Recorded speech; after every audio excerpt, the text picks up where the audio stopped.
We're gifted with the most powerful organ in the entire universe, the human brain.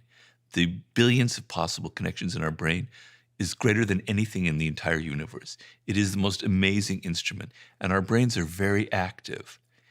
And when you get older and you don't have anything to put your brain onto and things are slowing down, you don't realize that that's what's making you depressed. You don't realize that the fact that you haven't been able to fulfill what you were meant to fulfill is actually the source of your misery and unhappiness.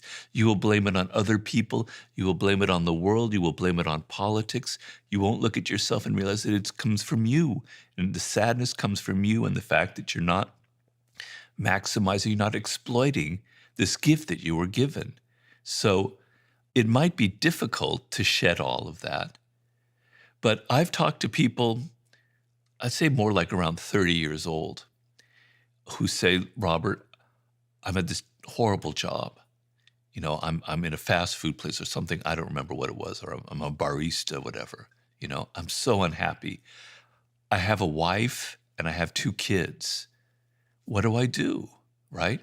And so I go into their misery a little bit, and then I say, okay, let's first figure out something that you think you would really want in life, something that will have an income, because you have to pay for your wife and your children. You can't just go off and write poetry or become a rock star. You have to support yourself and your family. What could that possibly be? And we dig and we dig and we dig. I say, all right, we have an answer, a kind of an idea. I want you to do the following. I want you to carve out 2 hours or as much as you can at night where you start exploring this field on the internet and you start considering maybe going to night school, okay, and taking classes that will change this course. And then I want you to think of 5 years where you're going to be a goal, 5 years ahead. And they tell me overnight, just having that has changed them. Suddenly from their depression, they have hope and they feel 1,000,000 times better and they have energy just from realizing that there is a possibility. It's going to take hard work, but there is an answer. There is a place to go. And so it changes it when you have some sense of direction.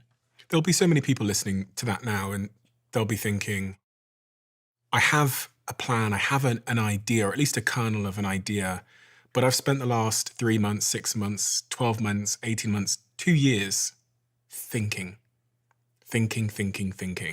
And not doing? And not doing. Yeah. People stop me all the time and they'll say, Steve, I'm thinking of starting a podcast. And I'll say, like, how long have you been thinking about this? But for the last 2.5 years. Yeah. You know, I talk in Mastery about something called a concept called learning by doing.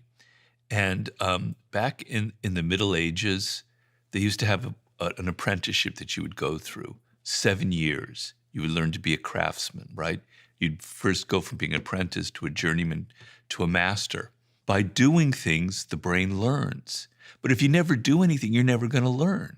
So if you suddenly said, I've been thinking about a podcast, I would say, get off your ass and start the podcast tomorrow. And it fails.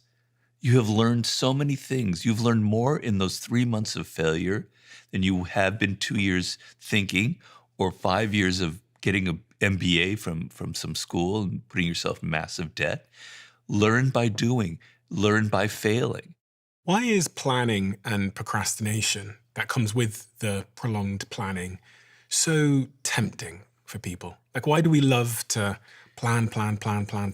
Because you're afraid of failure, quite honestly. Freud has a word for it in German, Erfolgsangst, which means fear of success. Because this is something that afflicts a lot of adolescents. Because if you're successful, you now have responsibility. You now have a reputation.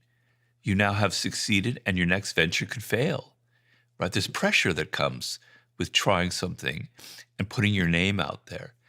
And if I don't ever try anything, if I don't bother, if I blame the world, I blame my parents, I blame my education system, I blame my partner, this, that, and the other, then you never have to worry. You never have to have that responsibility. You never have to have that fear of success. And that holds people back. So it's easier to not do anything and stay in your little bubble and go, God, if only I had money, I would have written this great novel. I would have, done this, or that, the other. It's just crap. You're trying to delude yourself And you're afraid of actually putting your neck out on the line. That's what it comes down to. It's a common syndrome among adolescents. I was reading, I think it was the book, The Courage to Be Disliked, and it was talking in one of the sections about how some people would they prefer to live in the realm of possibility. Yeah. And the realm of possibility is the space you live when you declare to the world that you're going to do something and be something, and before you actually do it. So when I tell my friends, listen, I'm going to become an actor, for example, the year and a half where I go around saying that I live in the world of possibility, where there's been no feedback to disprove me yet, Yeah. which is nice. Yeah. But I'm kind of getting the credit for being the type of person that's aspiring to change. Yeah. And that realm of possibility before you get feedback or try Yeah. is a very nice place to be for some. It is, and it's very addicting, and it's kind of a narcotic. But the thing is, so you've got this realm of possibility, which you could become anything. I could become an actor. I could become a great novelist. I could become a CEO. I could be Elon Musk II. But the way the world works is you don't achieve anything unless you have limits. Having limits and hitting that wall and that resistance is what makes you learn, is what makes you great, is how the human brain functions. And what I mean by that is, let's say you're learning the piano. You can't just start out playing anything and just doing all the notes. It's very limited what you can do, right? And you have to go within those limits and those walls and learn the first things first, and then those walls start to expand a little bit. But you're constantly pressing against limits, and those limits make you stronger and stronger. It's like when you're swimming, the resistance in the water is what makes your muscles bigger, right? Mm-hmm. The resistance of limits is what makes your brain bigger, makes you more successful, makes you learn. But if all you do is live in that nebulous world of possibility, you're never developing, you're never getting any muscle, you're never getting any strength. You're not developing life skills. It's a tough world, Stephen. You know that. People can be very cruel. It can be a very mean-spirited world. You have to have a thick skin in this world. You have to develop some toughness. And you develop that toughness by trying things out and by failing. And if you fail, my wife's in the film business, and we know a lot of actors. An actor, you think it's all glamorous, but it's actually like 99% rejection. People are constantly rejecting you. And they're rejecting you for things that you have no control over, like your looks, And so what separates the actors who succeed and the ones who don't are those that have a bit of a tough skin.